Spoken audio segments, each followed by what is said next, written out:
AK football ടോക്സിന്റെ പുതിയ വീഡിയോയിലേക്ക് എല്ലാവർക്കും സ്വാഗതം. ക്ലബ്ബ് ഫുട്ബോളിൽ താരങ്ങളുടെ കരാർ പുതുക്കൽ നടക്കുകയാണ്. എന്നാൽ ഇപ്പോഴും ആരാധകരെ ഞെട്ടിപ്പിക്കുന്ന ചില ക്ലബ്ബ് മാറ്റങ്ങളുടെ റിപ്പോർട്ടുകൾ പുറത്തുവന്നു. ഇംഗ്ലീഷ് പ്രീമിയർ ലീഗിൽ ലിവർപൂളിന്റെ വജ്രായുധമായ മുഹമ്മദ് സലയടക്കം ക്ലബ്ബ് മാറിയേക്കുമെന്ന തരത്തിലുള്ള പല വാർത്തകളും നിലനിൽക്കുന്നുണ്ട്. ഇപ്പോഴത്തെ റയൽ മാഡ്രിഡിന് ആശങ്കയുണ്ടാക്കുന്ന ഒരു റിപ്പോർട്ട് പുറത്തുവന്നിരിക്കുകയാണ്. ലാ ലീഗയിൽ റയൽ മാഡ്രിഡിന്റെ ഗോൾ പട്ടിക നോക്കുകയാണെങ്കിൽ എംബാപ്പയാണ് മുന്നിട്ട് നിൽക്കുന്നത്. 15 ഗോളുകൾ നേടിയ എംബാപ്പ 2 അസിസ്റ്റും ചെയ്തിട്ടുണ്ട്.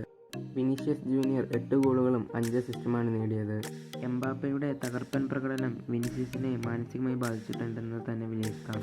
സൗദി ക്ലബ്ബുമായി വിനീഷ്യസ് ചർച്ച നടത്തിയെന്നും സൂചനകൾ വന്നിട്ടുണ്ട്. വിനീഷ്യസ് റയൽ വിട്ടാൽ താരത്തിന്റെ കരിയറിനെയും അത് പ്രതികൂലമായി ബാധിച്ചേക്കാം. അങ്ങനെ വന്നാൽ വിനീഷ്യസ് റയൽ മാഡ്രിഡ് വിടാനുള്ള സാധ്യത തള്ളിക്കളയാനാവില്ല. റയൽ മാഡ്രിഡിൽ തുടരാൻ വിസമ്മതിച്ച എംബാപ്പെ പ്രതിഫലം ഉയർത്തി നൽകിയാൽ ടീമിൽ തുടരാമെന്നാണ് അറിയിച്ചിരിക്കുന്നതെന്നാണ് വിവരം. ഫിഫയുടെ മികച്ച പുരുഷ താരമായി വിനീഷ്യസ് മാറി കൂടുതൽ പ്രതിഫലത്തിൽ റയലിൽ തുടരാമെന്നാണ് വിനീഷ്യസിന്റെ നിലപാട്. റയൽ മാഡ്രിഡ് ഇതിനോട് ആനുകൂലമായല്ല പ്രതികരിച്ചിരുന്നതെന്നാണ് വിവരം. ടീമിൽ കൂടുതൽ പ്രാധാന്യം എംബാപ്പയ്ക്ക് ലഭിക്കുന്നതെന്നാണ് വിനീഷ്യസിന്റെ പ്രശ്നം.